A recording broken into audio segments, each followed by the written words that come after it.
If Kamala Harris wins the 2024 presidency, then the economic depression that was meant for Donald Trump will fall to her administration. And so this is a message for you educated liberals and progressives who somehow missed what's obvious about the economy. We can't afford to be progressive anymore. Like, we printed money, right? We opened borders, flooded the census, which indirectly impacted the cost of living to rise. That's why you can't afford anything. We could not afford to fund Ukraine for your democracy. We could not afford to fund Iran either, but we are. We're spurring World War III. We can't afford to do that, but we are. So here's my point.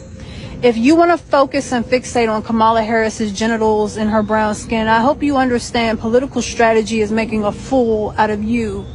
You see, it's Donald Trump that's supposed to take all the blame for the incoming economic depression. Now that you want to support Kamala Harris at the rate that you're supporting her,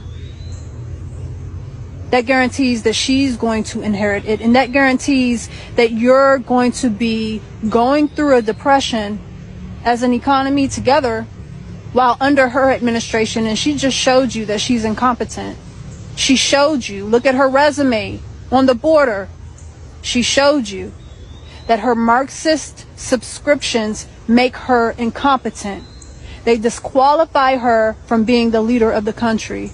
But you have to ask yourself, whose administration do you want to be under as you're going through a depression? Because strategically, the establishment has made a fool out of us.